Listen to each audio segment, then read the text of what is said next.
Hello student, in the last lecture we discussed about principle, then construction and working of electrochemical cell, particular Daniell cell. Electrochemical cell, that is a general word, and Daniell cell, that is specific. कल हमने जो Daniel cell पढ़ा वो chemistry point of view पढ़ा, उसको भी Daniel ने modify किया था। जो पहले फिजिक्स में रहता था, अब नए सिलेबस में है कि नहीं वो पता नहीं।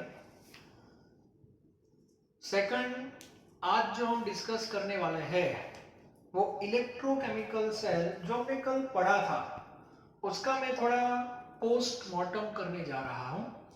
मतलब कुछ पॉइंट्स है हिडन जो टेक्स्ट बुक में मेंशन नहीं किए, और जब तक वो पॉइंट आपके दिमाग में नहीं आएंगे तब तक आगे कुछ जो कॉन्सेप्ट है इलेक्ट्रोकेमिस्ट्री के, पर्टिकुलर इस चैप्टर के, वो समझ में नहीं आएंगे। ठीक है, तो सारी बातें मैं आज ही आपको बता देता हूं इन शॉर्ट। ओके, तो सभी स्टूडेंट, मेरी रिक्वेस्ट है फुल और पेन लेके बैठे, और आज जो मैं भी जो पॉइंट्स मैं बोर्ड पे लिखूं या डिक्टेट करवाओ वो आपको मेरे साथ ही लिखना है। ठीक है, तो सबसे पहले की पॉइंट हम स्टार्ट कर रहे हैं। बहुत सारे पॉइंट्स है, वन बाय वन हम डिस्कस करेंगे, आप देखते जाओ। बहुत सारे पॉइंट्स है जो आगे आपको पढ़ने हैं, लेकिन अभी से मैं उसको इंट्रोड्यूस कर रहा हूं क्योंकि चैप्टर को कैसे हैंडल करना है वो मुझे पता है। ओके, आपको टेंशन लेने की कोई जरूरत नहीं है। और अभी हम जो चैप्टर पढ़ रहे हैं that is part 1, electrochemical cell. Okay, इसको आगे जाके हम बैटरी में भी कन्वर्ट कर सकते हैं। तो सबसे पहले फर्स्ट पॉइंट मेरा ये है कि इलेक्ट्रोकेमिकल सेल जो है, जिसको नॉर्मली बैटरी भी बोलते हैं, ओके, तो मुझे बताओ रूटीन लाइफ में आप बैटरी का यूज करते हो कि नहीं? तो बैटरी का बेसिक पर्पस क्या है, पहले मुझे वो बताओ। चलो, आपके घर में ड्राई सेल है जो पेंसिल सेल हम बोलते हैं, जिसको हम रिमोट में यूज करते हैं, वॉल क्लॉक में यूज करते हैं, आप सबको पता है। रिस्ट वॉच में भी सेल रहता है, बटन सेल। तो बेसिकली सेल हो या बैटरी हो, उसका हमारी डेली लाइफ में क्या इंपॉर्टेंस है मुझे बताओ। तो सबको इतना पता होना चाहिए कि वहां से हमें एनर्जी मिलती है। Which form of energy? That is electrical energy. और वही कल मैंने आपको बताया था प्रिंसिपल के बेस पे। ठीक है, conversion of chemical energy into electrical energy. तो all of you first of all write down purpose of electrochemical cell. Okay, तो सबसे पहले टाइटल लिखो पर्पस। आप जो इलेक्ट्रोकेमिकल सेल पढ़ रहे हो उसका पर्पस क्या है रूटीन लाइफ में, वो आपको पता होना चाहिए। Okay, so all of you write down, simple form में लिखो, to get electricity. Yes, electricity और इलेक्ट्रिकल एनर्जी, सबसे पहले आपको ये पता होना चाहिए। Okay, second point, yesterday I told you this chapter deals with application of redox. तो बेसिकली इसमें redox ही होने वाला है, वो फैक्ट है। But there are two types of redox according to nature. One that is sp redox, second non sp redox. और दोनों redox में ये चैप्टर में पढ़ने हैं। कल मैंने आपको बताया था दो सेल ही पढ़ने हैं बस, इलेक्ट्रोकेमिकल एंड इलेक्ट्रोलिटिक सेल। तो इलेक्ट्रोकेमिकल में आप देखना sp रेडॉक्स होगा, और इलेक्ट्रोलिटिक सेल में आप देखना नॉन sp रेडॉक्स होगा। तो ये फंडामेंटल क्वेश्चंस है, सबको पता होना चाहिए। 12th में 99% आ जाता है। इलेक्ट्रोकेमिकल में क्या होता है? रेडॉक्स। कौन सा रेडॉक्स पता नहीं, गए। ठीक है, so write down second point, in electrochemical cell, write down in electrochemical cell, comma sp redox occurs. Okay, all of you write down sp redox occurs. Clear? Okay. Now, according to thermodynamics, we know nature of sp redox. So according to second law of thermodynamics, we know in all spontaneous process free energy of the system always decreases. It means change in free energy, that is negative. So mention therefore delta G less than 0, or you can say free energy of the system decreases. ये भी आपको पता होना चाहिए जब आप electrochemical cell पढ़ते हो. ओके, तो ये 2 पॉइंट इनिशियल लेवल पर मैं मेंशन कर रहा हूं, बहुत इंपॉर्टेंट है. Okay, now third point. Now see in diagram there are 2 types of circuit, external and internal. तो सबको पता होना चाहिए कि ये जो इलेक्ट्रोकेमिकल सेल है उसमें सर्किट के 2 सेक्शन हैं. 50% circuit, 50% circuit that is external and made up of metal. So write down here external circuit made up of metal. External circuit made up of metal and conduction in metal due to electrons, free electrons. Yes, clear? While internal circuit made up of solution, internal circuit made up of solution, comma conduction in solution, electrical conduction in solution due to ions. ये concept भी आपका clear होना चाहिए. मतलब इसमें 2 circuit जो है दोनों का नेचर आपको पता होना चाहिए, external and internal. Clear? Okay.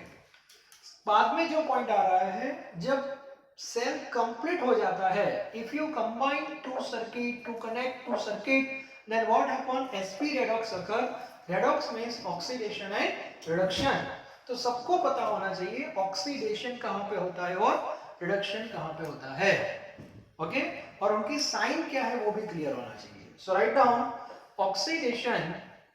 Next point, oxidation occurs at anode. Oxidation occurs at anode. Bracket में नेगेटिव लिखो. while reduction occurs at cathode. Reduction occurs at cathode. Bracket में मैंने साइन भी लिखी है, नेगेटिव और पॉजिटिव. अब यहाँ पे कुछ स्टूडेंट कंफ्यूज होते हैं, सर एनोड तो पॉजिटिव होता है, कैथोड नेगेटिव होता है, ऐसा हमने कहीं पे पढ़ा है, और आप बोल रहे हो एनोड नेगेटिव है. सही बात है, मैंने पहले ही आपको बोल दिया there are 2 types of cell, electrochemical cell and electrolytic cell. अब ये बात दिमाग में डाल दो, जब कोई पर्सन, कोई फैकल्टी, कोई सर, कोई टीचर एनोड पॉजिटिव बोलते हैं, तो इसका मीनिंग होता है कि वो जो बात हो रही है that is based on electrolytic cell, जो आपको बाद में पढ़ना है. उसका पर्पस भी डिफरेंट है. अभी मैं बैटरी के बारे में पढ़ा रहा हूं आपको, और बैटरी में जो प्लस माइनस साइन है उसमें जो नेगेटिव है दैट इज एनोड, और जो पॉजिटिव है वो कैथोड है.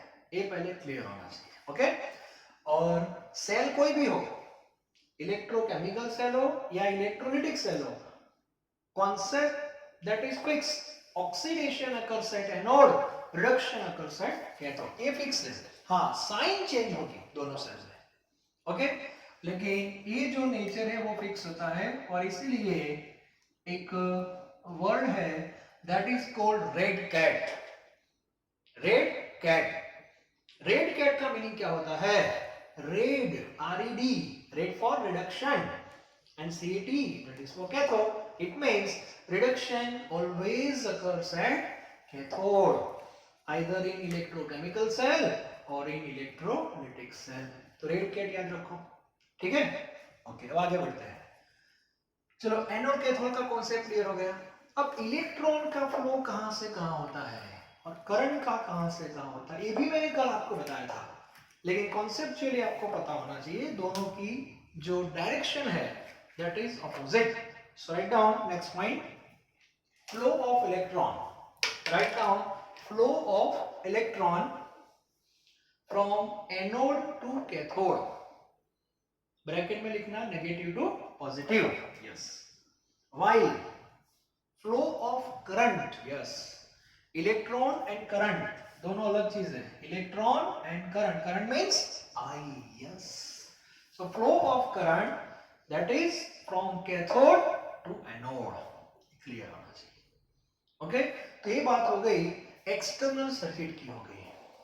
एनोड कैथोड जो वर्ड है that is used in external circuit. Okay, अब बात करते हैं internal.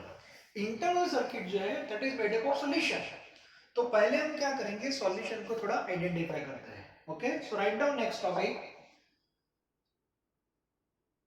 those solution, write down those solution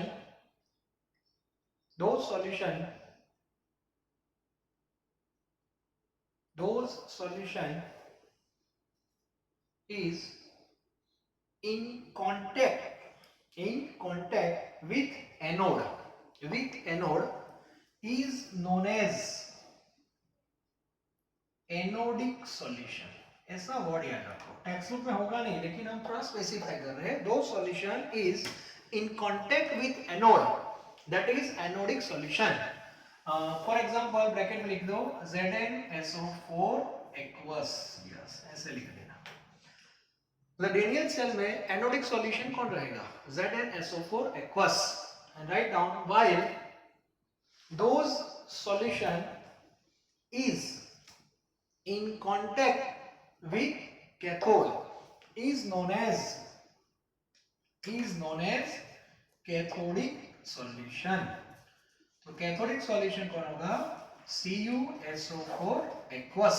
तो अभी से आपके दिमाग में anode that is Zn but ZnSO4 aqueous that is anodic solution. ये क्लियर होना चाहिए. ओके, कॉपर जो है that becomes cathode but CuSO4 aqueous that is cathodic solution. Okay, now flow of ions. कल हमने देखा था SO4-2 का फ्लो कहां से कहां हुआ था, कैथोडिक से anodic. So write down next point, flow of ions in internal circuit. Flow of ions in internal circuit from cathodic solution to anodic solution. Cathodic solution to anodic solution. ते concept भी आपका clear होना चाहिए. Okay, now next point, we know Zn undergoes oxidation. So what happen, mass of Zn rod or Zn strip continuously decreases. At the same time mass of copper increases. तो ये भी आप लिखो. Next point write down here, mass of Zn rod or strip decreases and mass of copper rod gradually increases. ये सबको पता होना चाहिए क्योंकि Zn तो कंटिन्यूअसली डिके हो रहा है, लेकिन राइट हैंड साइड में क्या हो रहा है, सॉल्यूशन में जो Cu2+ है, Cu2+ gain 2 mole electron and convert into copper solid, और वो कॉपर सॉलिड कॉपर के ऊपर डिपॉजिट हो रहा है. क्लियर? तो वहां पे इसका मास इंक्रीज होगा और Zn का जो मास है वो डिक्रीज होगा. तो ये पता होना चाहिए आपको. इसके बाद नेक्स्ट पॉइंट,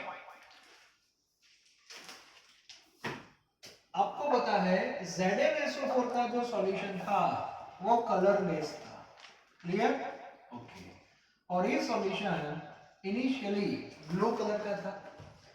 सो एक फिनोमिना ऐसा है जो आप नेकेड आई से ऑब्जर्व कर सकते हो, and that is intensity of blue colour that will continuously decreases. So write down, during working Write down. During working, intensity of blue color gradually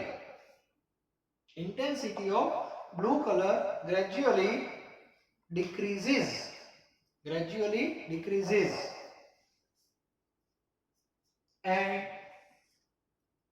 and these phenomena we can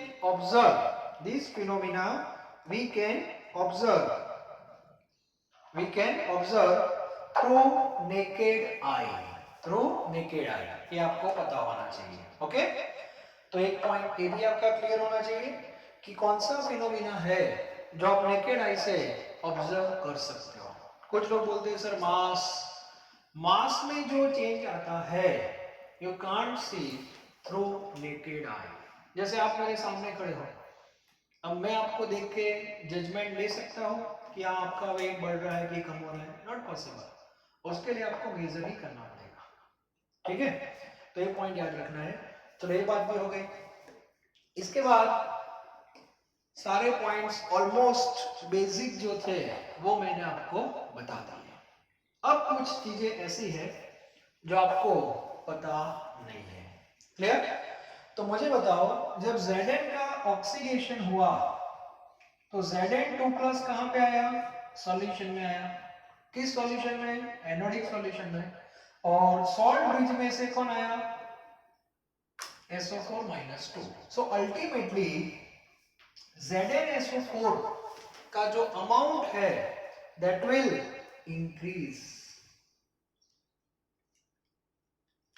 बात समझ में आ रही है? हाँ. अब मुझे बताओ, सॉल्यूशन में दो पार्ट होते हैं, सोल्यूट एंड सॉल्वेंट. अब आपको थोड़ा पता होना चाहिए कि सोल्यूट ऐड होगा तो कंसंट्रेशन इंक्रीज होगा. क्लियर? तो मुझे बताओ, ये जो सॉल्यूशन था anodic solution, yes, made up of zinc sulphate, तो ग्रेजुअली उसमें जिंक सल्फेट ऐड हो रहा है. And zinc sulfate is a solute. It means concentration of anodic solution increases. Clear? And what about concentration of cathodic solution? That will decreases. Reason?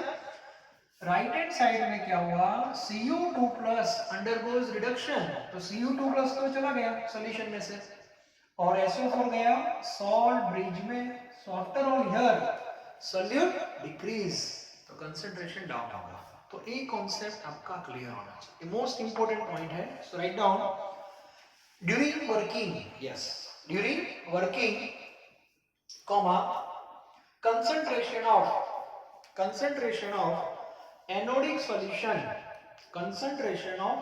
solution increases while concentration of cathodic solution decreases. Clear? Okay. अब यहाँ पे कुछ student confuse होते हैं regarding volume. अब आपने पूरा chapter पढ़ लिया, आपको पता है दोनों साइड मैंने जो सॉल्यूशन बनाया था उसमें पानी कितना लिया था? 1 लीटर, आपको पता है. और सॉल्यूट और सॉल्वेंट में वॉल्यूम के लिए रिस्पॉन्सिबल कौन होगा? That is water, and water is a solvent. अब मुझे बताओ, अभी दोनों सॉल्यूशन का जो वॉल्यूम है उस पर क्या इफेक्ट होगी? कंसंट्रेशन में इफेक्ट होगी. Concentration that is taste, quality, वो चेंज होगी. लेकिन सॉल्यूशन की जो क्वांटिटी है वो तो कितनी रहेगी? वो तो 1 लीटर ही रहेगी. तो ये भी बहुत इंटरेस्टिंग पॉइंट है. So write down. Next point, here volume of both solution never change. तो ये टॉपिक भी आपका क्लियर होना चाहिए. ओके, चलो अब आगे बढ़ते हैं. कल मैंने आपको बताया था स्टैंडर्ड. हाँ, कुछ कंडीशन मैंने मेंशन की थी, 1 मोलारिटी, 25 डिग्री टेम्परेचर. अब मैं आपको बता दूं, ये जो हमारा पार्ट 1 है दैट इज इलेक्ट्रोकेमिकल सेल. सबको पता है Now electrochemical cell further divide into three cells: standard electrochemical cell, non-standard electrochemical cell and concentration cell. ऐसे तीन कैटेगरी में उसको डिवाइड करते हैं। तो कल जो मैंने आपको डायग्राम ड्रॉ किया था उसमें कुछ पैरामीटर मैंने फिक्स किए थे, like temperature 25 and concentration that is 1 molar. मतलब कल जो मैंने सेल बनाया था इलेक्ट्रोकेमिकल दैट इज स्टैंडर्ड, और स्टैंडर्ड के कुछ क्राइटेरिया है तो वो भी आपको पता होना चाहिए। Okay, so write down next point, if temperature is 25 degree, 25 means 298 Kelvin, okay, pressure 1 atm। आप बोलोगे सर 1 atm गैस कहां से आई इसमें? डेनियल सेल में प्रेशर एप्लीकेबल नहीं है क्योंकि इसमें एक भी कंपोनेंट गैसियस फॉर्म में नहीं है, लेकिन मैं जनरल बात कर रहा हूं।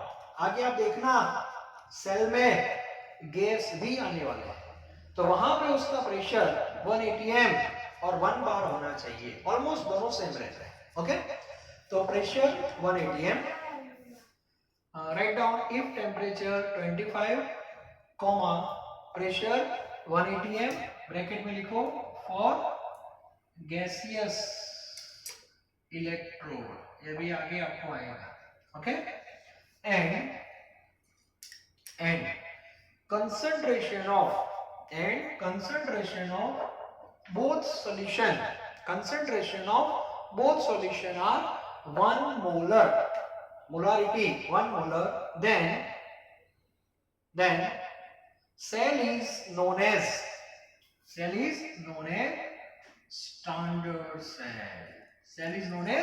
standard cell। और मैं आपको बता दूं कि हमें ए चैप्टर में सबसे पहले स्टैंडर्ड सेल ही पढ़ना है। क्लियर होना चाहिए स्टैंडर्ड सेल। ओके, तो स्टैंडर्ड सेल का क्राइटेरिया क्या है वो पहले आपको पता होना चाहिए। दोनों solution, not only one, both solution having same concentration and 1 molar, या सेम तो होना ही चाहिए बट 1 मोलर, दोनों का 2 है तो वो स्टैंडर्ड में नहीं आएगा, याद रखना। दोनों साइड टेम्परेचर 25 होना चाहिए। क्लियर? तो ये सेल को हम क्या बोलेंगे? Standard cell. तो ये आपको पता होना चाहिए। ओके, अब इसके बाद जो हम डिस्कशन करने वाले हैं वो पार्ट बहुत ही इंपॉर्टेंट है। ओके, तो वो जो टॉपिक है वो मोस्ट इंपॉर्टेंट है। इससे आपको पता चलेगा कि हाँ हमें इलेक्ट्रिसिटी जो मिल रही है वो क्यों मिल रही है। ओके, मुझे बताओ साइंस में 2 पॉइंट के बीच में जब फ्लो होता है, किसी का भी फ्लो, तो उसका मीनिंग है 2 पॉइंट के बीच में डिफरेंस होता है। ओके, सबसे पहले मुझे बताओ यहां पे हमने Zn का रॉड लिया था। ओके, पूरा डायग्राम नहीं ड्रॉ करता मैं, यहां पे कॉपर, सबको पता है। इसके कांटेक्ट में था सॉल्यूशन, कौन सा सॉल्यूशन? ZnSO4। इसके कांटेक्ट में था CuSO4 का सॉल्यूशन। यहाँ पे कौन सी सर्किट? इंटरनल, और ये सर्किट थी हमारी एक्सटर्नल। ओके, अब जैसे आपने कनेक्ट किया तो यहाँ से इलेक्ट्रॉन निकला था। क्लियर है? मतलब फ्लो किसका हुआ था? इलेक्ट्रॉन का। इसका मीनिंग हुआ ए पॉइंट और ए पॉइंट दोनों के बीच में डिफरेंस क्रिएट हो रहा है। अब वो डिफरेंस जो है उसको फिजिक्स वाले क्या बोलते हैं? Potential difference. फिजिक्स में इसको पीडी बोलते हैं, पीडी मींस पोटेंशियल डिफरेंस, और केमिस्ट्री में इसको बोलते हैं cell potential. Yes, cell potential, and that is E cell. मतलब इलेक्ट्रॉन का फ्लो हो रहा है, इसका डायरेक्ट मीनिंग हो गया 2 पॉइंट के बीच में डिफरेंस है, और वो जो डिफरेंस है that is known as cell potential. इसको फिजिक्स में आप क्या बोलते हो, PD. PD means potential difference. जैसे आपको पता है थर्मो में हमने बात की थी कि जैसे आपके पास दो मेटल है बट हैविंग डिफरेंट टेम्परेचर, तो दोनों को जब आप कनेक्ट करते हो तो कौन सी एनर्जी का फ्लो हुआ था, heat energy, that is Q. तो हीट है, that is also form of energy, yes. तो हीट एनर्जी का जो फ्लो हुआ उसका रीजन क्या था, डिफरेंस इन टेम्परेचर, यस। तो यहाँ पे किस एनर्जी का फ्लो हो रहा है, इलेक्ट्रिकल, यस। तो इलेक्ट्रिकल एनर्जी का जब फ्लो होगा तो दो पॉइंट के जो बीच में जो डिफरेंस है वो किसका होगा, वो बाद में देखेंगे, टेम्परेचर का नहीं है, लेकिन वो डिफरेंस को क्या बोलते हैं, सेल पोटेंशियल। अब किसका डिफरेंस है वो बाद में देखेंगे, लेकिन पहले इतना क्लियर होना चाहिए, फ्लो ऑफ करंट और electron due to cell potential, yes. So write down next point, flow of electron और current, flow of electron or current in external circuit due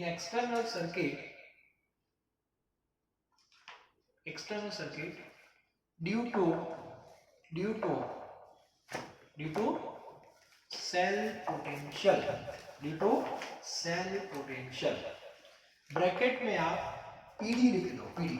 उसका रीजन है, पीडी आपके दिमाग में इजीली बैठ जाता है क्योंकि पीडी का फुल फॉर्म क्या है, पोटेंशियल डिफरेंस, यस। तो यहाँ भी डिफरेंस ही होने वाला है, लेकिन पोटेंशियल डिफरेंस की जगह हम वर्ड यूज करेंगे सेल पोटेंशियल, क्लियर।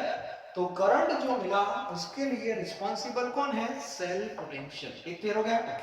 अब मुझे बताओ, सेल पोटेंशियल ज्यादा होगा, डिफरेंस ज्यादा होगा तो इलेक्ट्रिसिटी आपको ज्यादा मिलेगी, डिफरेंस कम होगा तो इलेक्ट्रिसिटी कम मिलेगी।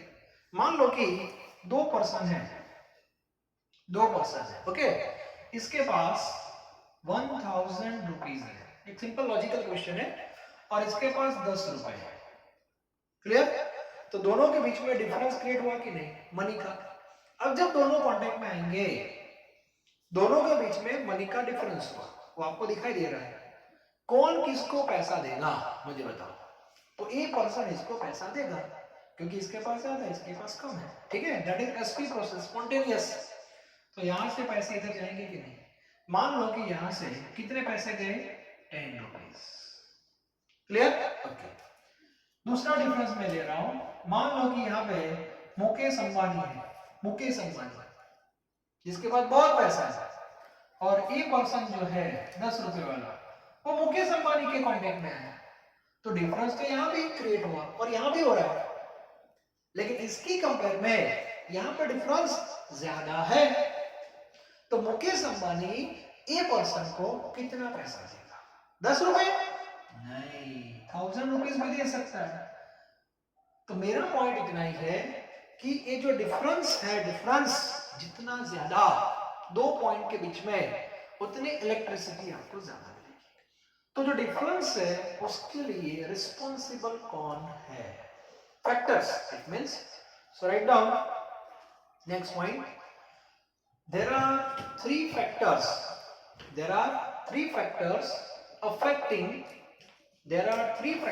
affecting cell potential। Cell potential का सिंबल लिखते रहो, E cell, yes, E cell आपने सुना है थर्मो में, अब डिटेल में पता चल जाएगा आपको। There are three factors affecting cell potential। Number one, nature of electrodes। Second, concentration of solution, and number three, temperature। ये तीन फैक्टर जो है वो डिफरेंस को अफेक्ट कर सकते हैं। जनरल बता रहा हूं मैं, अभी मैं इलेक्ट्रोकेमिकल सेल को जनरल बेस पे सोच रहा हूं। जनरल बेस पे जो सेल पोटेंशियल होता है वो तीन फैक्टर पे डिपेंड होता है। अब उसमें से हम थोड़ा स्पेसिफाई कर रहे हैं, स्टैंडर्ड सेल की बात कर रहे हैं। अब मुझे बताओ, स्टैंडर्ड सेल जो हम बनाते हैं उसमें दोनों साइड कंसंट्रेशन क्या होता है, 1:1। तो कंसंट्रेशन का डिफरेंस तो आया नहीं, ठीक है, तो ये फैक्टर गया स्टैंडर्ड सेल, यस। टेम्परेचर, दोनों साइड टेम्परेचर 25 है, तो ये भी गया। तो स्टैंडर्ड सेल में आपको जो इलेक्ट्रॉन मिलेगा वो किस फैक्टर से मिलेगा? Nature of electrode, nature of electrode और टाइप ऑफ इलेक्ट्रोड। यस, यदि आपने दोनों मेटल जिंक की ली तो जिंक दोनों में Zn, तो ये फैक्टर भी इफेक्ट नहीं होगा। तो आपको क्या लगता है करंट मिलेगा? पॉसिबल ही नहीं है। मतलब एक सिंपल लॉजिक है, आपको फ्लो करना है इलेक्ट्रॉन का, तो दो पॉइंट के बीच में डिफरेंस क्रिएट करना दैट इज कंपल्सरी। और आपके लिए तीन ऑप्शन होते हैं। आप डिफरेंस इलेक्ट्रोड चेंज करके प्रोड्यूस कर सकते हैं, कंसंट्रेशन चेंज करके भी कर सकते हैं, और टेम्परेचर से भी कर सकते हैं। लेकिन जब आप स्टैंडर्ड सेल बनाते हो, स्टैंडर्ड सेल, तो उसका क्राइटेरिया है कि इसमें आपको एक ही फैक्टर का ऑप्शन मिलेगा, and that is nature of electrode. आप इलेक्ट्रोड चेंज कर सकते हो, मेटल चेंज कर सकते हो, कंसंट्रेशन आप चेंज नहीं कर सकते, टेम्परेचर आप चेंज नहीं कर सकते, because that is criteria for standard cell. Clear? तो ये बहुत इंपॉर्टेंट पार्ट बताने जा रहा हूं। सेल पोटेंशियल को जनरल तीन फैक्टर अफेक्ट करते हैं, लेकिन स्टैंडर्ड सेल में only one factor is effective. Okay, so write down next topic. In standard electrochemical cell, write down, in standard electrochemical cell only one factor, namely nature of electrode, yes, nature of electrode is effective। और वहां पर underline करता हूं, nature of electrode is effective, एक clear होना चाहिए। Okay, चलो तीन फैक्टर जनरल थे, उसमें स्टैंडर्ड जब हम पढ़ते हैं तो एक ही फैक्टर उसमें इफेक्टिव होता है, दैट इज नेचर। ओके, अब लिखो नेक्स्ट टॉपिक, ये भी बहुत इंपॉर्टेंट है। नेक्स्ट की पॉइंट,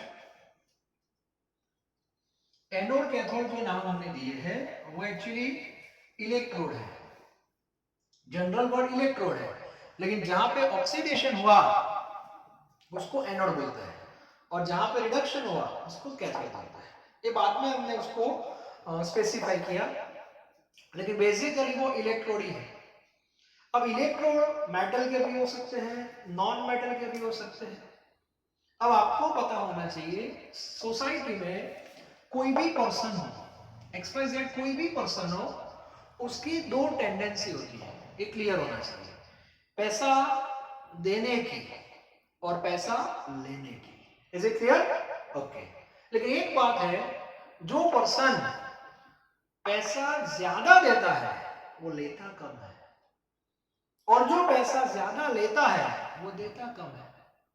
मुझे बताओ, टेंपल में आपने देखा होगा जो बेगर होते हैं, भिखारी जिसको बोलते हैं, उनकी टेंडेंसी पैसा लेने की ज्यादा होगी कंपेयर टू देने की।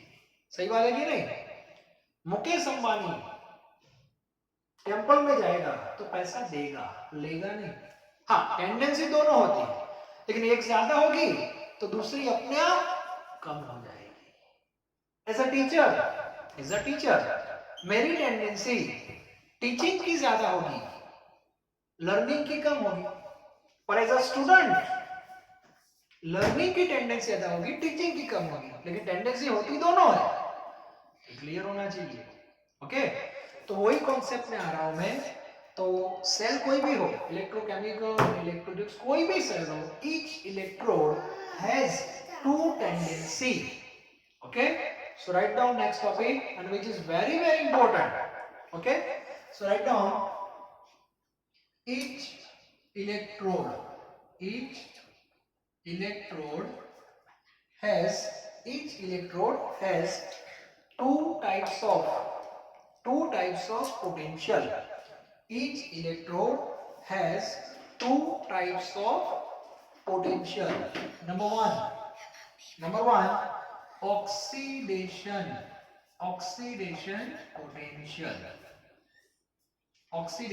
potential, and number two, reduction potential. Oxidation potential and reduction potential. What is the meaning of oxidation potential? Oxidation potential means tendency to lose electron. Tendency to lose electron. And reduction means tendency to gain electron. Yes. Okay. मतलब normally आपको पता है metal और non metal की हम बात करें तो बेसिकली आप सबको पता है मेटल जो होती है मेटल उसकी इलेक्ट्रॉन लूज करने की टेंडेंसी ज्यादा होती है और नॉन मेटल की गेन करने की ज्यादा होती है। इसका मीनिंग क्या होगा, जब आप मेटल और नॉन मेटल का कॉम्बिनेशन वाला सेल बनाओगे तो एक बात फिक्स हो जाएगी, जो मेटल है वो एनोड ही बनेगा और जो नॉन मेटल है वो कैथोड ही बनेगा। इफेक्ट है क्लियर? तो यहाँ पे दो टाइप की टेंडेंसी होती है। Okay, oxidation potential and reduction potential, that is the scientific name, but basic meaning of oxidation potential is two tendency to lose electron and tendency to gain electron. Potential दोनों होते हैं, metal है उसका oxidation potential high होता है, reduction potential कम होता है, और नॉन मेटल का रिडक्शन ज्यादा होता है, ऑक्सीडेशन कम होता है। और इलेक्ट्रोकेमिस्ट्री में हमारे पास मेटल नॉन मेटल ऐसा नहीं, कोई भी एलिमेंट हो उसके दोनों पोटेंशियल की वैल्यू, मैथमेटिकल वैल्यू हमारे पास है in the form of table and that is called EMF series. वो डिस्कस करेंगे, इंटरेस्टिंग है। ठीक है, मतलब एलिमेंट के पास दो पोटेंशियल होते हैं, ऑक्सीडेशन और रिडक्शन पोटेंशियल, पहले क्लियर होना चाहिए। ओके, अब जब एनोड कैथोड की बात होती है, एनोड और कैथोड, इलेक्ट्रॉन कहां से निकलेंगे? यहां से। एक क्लियर है, एनोड से ही इलेक्ट्रॉन निकलेंगे। हाँ, करंट कहां से निकलेगा? करंट कैथोड से निकलेगा, पता होना चाहिए। अब ये जो एनोड है इसका ऑक्सीडेशन पोटेंशियल होगा, इसको सिंबॉलिक फॉर्म में ऐसे लिखते हैं EOXI, और इसका रिडक्शन भी होगा, याद रखना, और इसका ऑक्सीडेशन भी होगा और रिडक्शन भी होगा। ठीक है, लेकिन एनोड का ऑक्सीडेशन पोटेंशियल कैथोड के कंपेयर में ज्यादा बड़ा होता है और कैथोड का रिडक्शन पोटेंशियल एनोड से ज्यादा होता है। ये पॉइंट याद रखना। ठीक है, अब डिफरेंस जो क्रिएट हो रहा है वो यहां से हो रहा है, डिफरेंस। और जब आप डिफरेंस लेते हो तो आपको पता होना है डिफरेंस को क्या बोलते हैं? Cell potential. तो सेल पोटेंशियल आएगा कहां से? स्टैंडर्ड सेल में, तो यहां से आएगा। अभी मैं स्टैंडर्ड सेल की बात कर रहा हूं तो यहां पे नोट कर देना है स्टैंडर्ड सेल। ओके, तो नेक्स्ट पॉइंट लिखो। Next point, oxidation potential of anode. Oxidation potential of anode is more than oxidation potential of cathode। आपको ये पता होना चाहिए, oxidation potential of anode is more than oxidation potential of cathode। Similarly reduction potential of cathode is more than reduction potential of anode। ये भी आपको पता होना चाहिए। ओके, अब बात करते हैं डिफरेंस की, एंड वी नो डिफरेंस जो आएगा that is always higher minus lower. So write down next point, in standard cell. अभी मैं स्टैंडर्ड सेल पे वापस आ रहा हूं। In standard cell comma E not cell can be calculated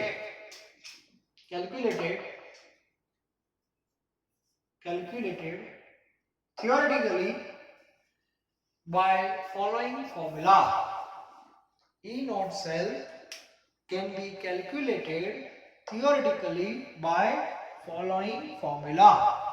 अब हम ई नॉट सेल की दो फॉर्मूला लिखने जा रहे हैं। ई नॉट सेल लिखा मतलब cell potential of standard cell, और स्टैंडर्ड सेल में मैंने आपको बताया एक ही फैक्टर इफेक्टिव है, एनोड एंड कैथोड। तो फॉर्मूला में एनोड कैथोड ही आएगा। ओके, चलो अब आगे बढ़ते हैं। देखो, अब जब आप डिफरेंस लेते हो तो इतना तो बेसिक कॉन्सेप्ट क्लियर होना चाहिए, parameter must be same, metre minus metre, centimetre minus centimetre. तो मुझे बताओ ई नॉट सेल की हम कितनी फॉर्मूला लिख सकते हैं? तो ई नॉट सेल की आप दो फॉर्मूला लिख सकते हो, one based on oxidation potential and one based on reduction potential, but keep it in mind, difference always higher minus lower. तो सबसे पहले बात करते हैं oxidation potential. So here oxidation potential standard ज्यादा किसका होगा? एनोड। तो आगे एनोड होगा और पीछे कौन आएगा? ऑक्सीडेशन में आएगा कैथोड। डिफरेंस लेना है बस, और इनोड सेल मैंने पहले बता दिया डिफरेंस है, स्टैंडर्ड की बात कर रहा हूं। और डिफरेंस में एक ही फैक्टर रिस्पांसिबल होगा, नेचर ऑफ इलेक्ट्रोड। मतलब एनोड कैथोड आपने लिखा, इट मींस ये नेचर ऑफ इलेक्ट्रोड है। दूसरी formula, anode cell, anode cell is equal to anode reduction. Reduction का डिफरेंस भी आप ले सकते हो, लेकिन रिडक्शन पोटेंशियल ज्यादा किसका होता है? कैथोड का होता है। So you have to mention C minus A. It means there are two formula to calculate E naught cell. Okay? और इसके बेस पे हम न्यूमेरिकल भी पढ़ेंगे। लेकिन E naught cell जो है वो सेल पोटेंशियल डिफरेंस, जो करंट मिलता है, इलेक्ट्रॉन मिलते हैं, वो डिफरेंस से मिलते हैं।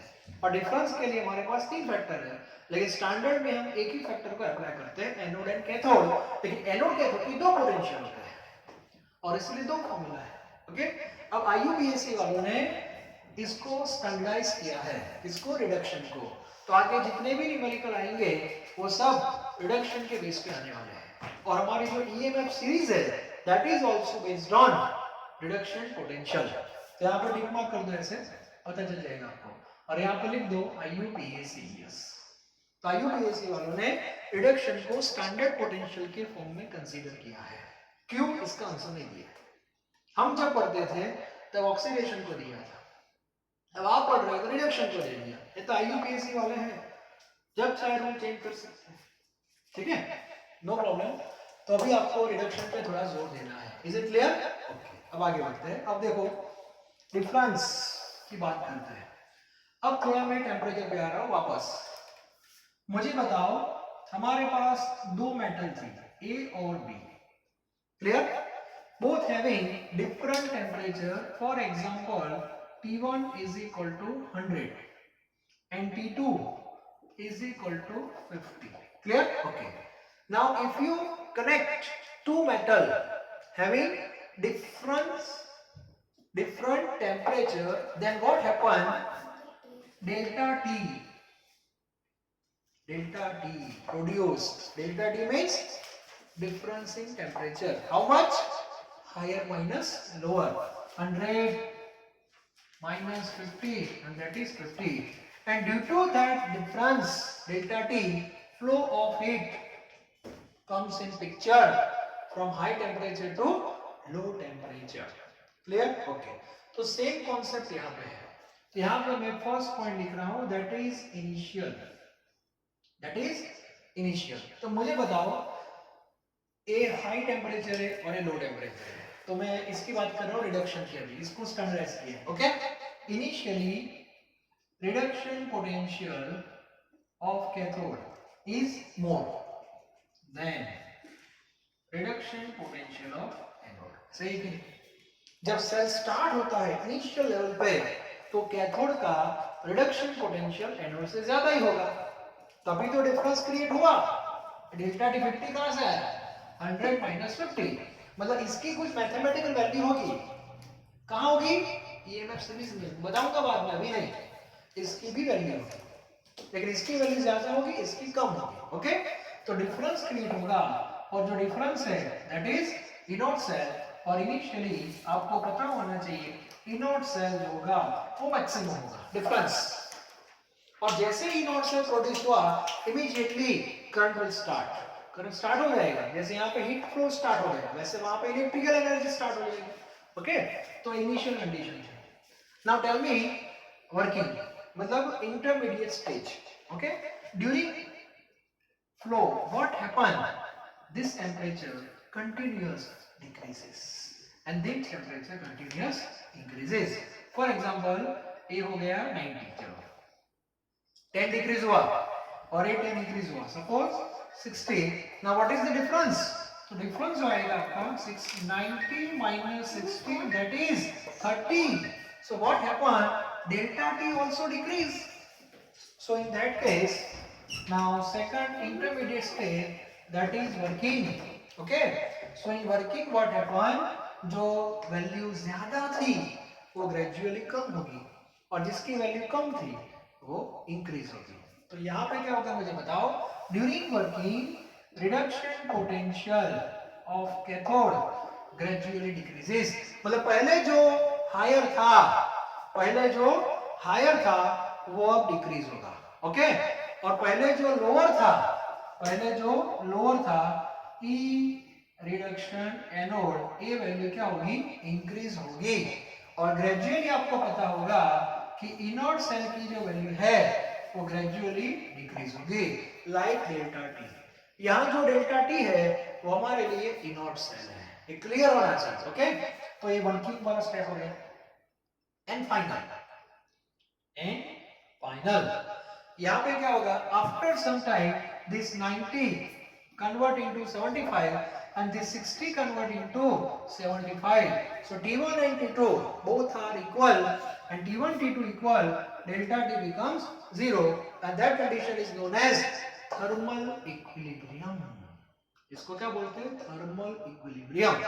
तो यहाँ भी वो कंडीशन आएगी. After some time reduction potential of cathode and reduction potential of anode becomes same. In that case ये दोनों सेम हो गए, दोनों सेम हो जाएंगे तो डिफरेंस जीरो हो जाएगा.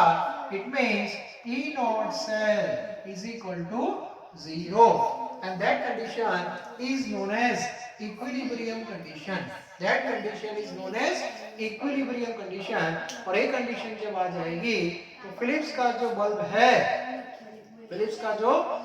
है वो ऑफ हो जाएगा. ओके. तो ऐसा मत सोचना कि इलेक्ट्रोकेमिकल सेल जो आपने बनाया वो कब तक आपको इलेक्ट्रिसिटी देगा. परमानेंट नहीं, अप टू इक्विलिब्रियम कंडीशन. पर आपको पता होना चाहिए all SP process occurs toward equilibrium condition. Once equilibrium condition established, process will stop. ये कॉन्सेप्ट भी आपका क्लियर होना चाहिए. तो ये सारे पॉइंट्स भी बहुत इंपॉर्टेंट है जो भी मैं आपको बता रहा हूं. ओके. नेक्स्ट पॉइंट लिखो, थोड़ा सॉल्ट ब्रिज के बारे में लिख देते हैं. Okay. So make title function of salt bridge. Subtitle लिखो फंक्शन ऑफ सॉल्ट ब्रिज. कल बताया था, फिर से ऐड कर दो. Number 1 to connect two solutions. Okay. And second लिखो to maintain electrical neutrality. कैसे मेंटेन करता है वो मैंने कल आपको बता दिया था. ओके. इसके बाद आगे एक टॉपिक लिखो, की पॉइंट में ये लेकिन subtitle characteristics of solution filled in salt bridge. हम सॉल्ट ब्रिज में कोई भी सॉल्ट यूज नहीं कर सकते. सॉल्ट ब्रिज का मीनिंग ऐसा नहीं कि कोई भी सॉल्ट इसमें डाल दो, NaCl डाल दो, ऐसा नहीं है. So there are some characteristics of solution filled in salt bridge. So write down number one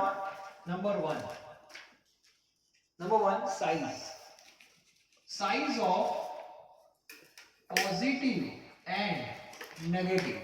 Size of positive and negative ion almost same. Second, velocity of positive and negative ion almost same. Size same होगी तो velocity अपने आप same हो जाएगी. And third, transport number. ये सब आपको text book में नहीं मिलेगा. हाँ, transport number of positive ion and negative ion should be same. Transport number ये भी एक पैरामीटर है, तो ये क्लियर होना चाहिए। कल हमने एक सॉल्यूशन लिखा था सॉल्ट ब्रिज में KCl का, लिखा था कि नहीं? ओके। अब KCl का जो सॉल्यूशन है वो पर्टिकुलर केस में हम यूज नहीं कर सकते, तो वो भी लिख दो नेक्स्ट पॉइंट करके। If in beaker solution of AgNO3 silver nitrate, then we cannot use KCl in salt bridge because PPT precipitates PPT of AgCl form। AgCl वो आपको पता है स्पेरिंगली सॉल्युबल सॉल्ट है, तो उसके PPT आपको मिलेंगे, और इसीलिए कंडीशन है कि जब बीकर में AgNO3 का कोई केस आ रहा है, डेनियल में तो कोई इश्यू है नहीं, डेनियल तो जिंक सल्फेट और कॉपर सल्फर की बात है, लेकिन आप इलेक्ट्रोकेमिकल बहुत बना सकते हो लाइक डेनियल सेल। तो मान लो कि आपने सॉल्यूशन में AgNO3 लिया है और रोड Ag का है, तो सॉल्ट ब्रिज में हम KCl यूज नहीं कर सकते क्योंकि वहां आयन मिक्स हो जाता है Ag और Cl, तो AgCl PPT फॉर्म में आ जाता है, तो आगे जाके जो प्रोसेस है उसमें डिस्टर्बेंस क्रिएट हो सकता है क्योंकि वो तो डिपॉजिट हो जाएंगे, इसलिए। ओके, तो ये पॉइंट ये भी आपको पता होना चाहिए। अब थोड़ा स्टोइकियोमेट्री के बारे में बताता हूं। स्टोइकियोमेट्री एग्जैक्टली क्या है वो भी मैं आपको बता दूं।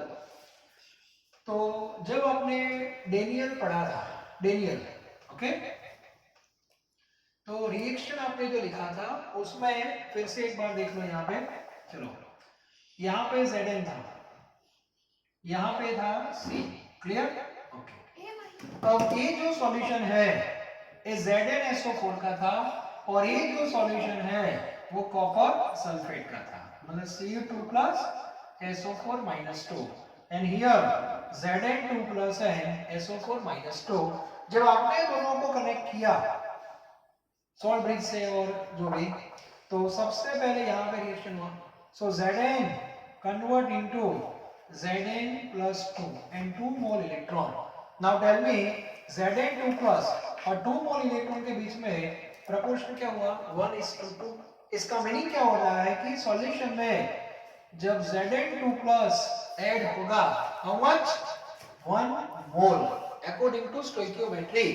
तो एक्सटर्नल सर्किट जो हमारी है वहां पे आपको इलेक्ट्रॉन के कितने मोल्स मिलेंगे? 2 मोल्स इलेक्ट्रॉन। मतलब इसका मीनिंग ऐसा हुआ कि सर्किट में 2 मोल इलेक्ट्रॉन बाहर आए। ओके, तो सॉल्यूशन में Zn2+ कितना इंक्रीज होगा? 1 मोल। एक क्लियर होना चाहिए। ओके, 2 इलेक्ट्रॉन यहां पे आए तो उसको गेन कौन करेगा? Cu2+। तो Cu2+ gain 2 mole electron convert into Cu solid, so proportion is 1:2। तो 2 mole इलेक्ट्रॉन को लेने के लिए 1 mole Cu2+ यूज होगा, मतलब इसका अमाउंट उतना कम हो जाएगा, तो पता होना चाहिए। ओके, तो यहां से इलेक्ट्रिसिटी हमें जो मिलती है उस बेस पे कितने मोल इंक्रीज होंगे और कितने मोल डिक्रीज होंगे वो भी पता होना चाहिए। ठीक है, so write down last topic. If 2 mole electron bracket में लिखो 2 फैराडे, 2 मोल इलेक्ट्रॉन को 2 फैराडे बोलते हैं, और 2 फैराडे मींस 2 into 96500 कूलम। ये सबका मीनिंग सेम है। इफ 2 मोल इलेक्ट्रॉन 2 फैराडे और 2 into 96500 coulomb, electrical energy produced in external circuit, then 1 mole Zn2+ increases, 1 mole Zn2+ increases and 1 mole Cu2+ decreases. 1 mole Zn2 plus increases, क्योंकि नीचे आएगा तो increase हुआ, और यहाँ जाएगा तो डिक्रीज हुआ। But condition is if 2 mole electron produced in external circuit, मतलब मैंने आपको हिंट दे दी, बात समझ आ रही है? ओके, इसीलिए मैं आपको बता रहा हूँ JEE नीट वाले कुछ क्वेश्चंस अपने आप सेट करते हैं कि चलो ये डेनियल सेल है, और डेनियल सेल में सर्किट में बाहर कितने इलेक्ट्रॉन आए? ओनली वन भी बाहर आया। सो एट दैट केस कितना इंक्रीज हुआ और कितना डिक्रीज हुआ? तो सिंपल है, ये जो आपने लिखा 1:2 और 2 के बेस पे लिखा कि नहीं, तो आपको 1 पे कन्वर्ट करना है, तो इसको 2 से क्या कर दो, डिवाइड कर दो, तो 1/2 हो जाएगा कि नहीं, और ये 1 हो जाएगा। तो 1 मोल इलेक्ट्रॉन बाहर आएगा तो Zn2 प्लस कितना इंक्रीज होगा? 0.5, और Cu2 प्लस 0.5 डिक्रीज होगा। जैसे क्वेश्चन हम मिलेंगे रेफरेंस बुक में। तो आज मैंने इलेक्ट्रोकेमिकल सेल जो था उसका पोस्टमार्टम किया है, तो सारे पॉइंट्स आपके दिमाग में होने चाहिए। ये सबको मैंने साथ में ले लिया है, आगे भी अभी पढ़ेंगे हम। टेक्स्ट बुक अभी आप मत देखना, कुछ पता नहीं चलेगा टेक्स्ट बुक में, ठीक है? तो ये सारे पॉइंट्स जो की पॉइंट्स है that helpful to understand this chapter conceptually.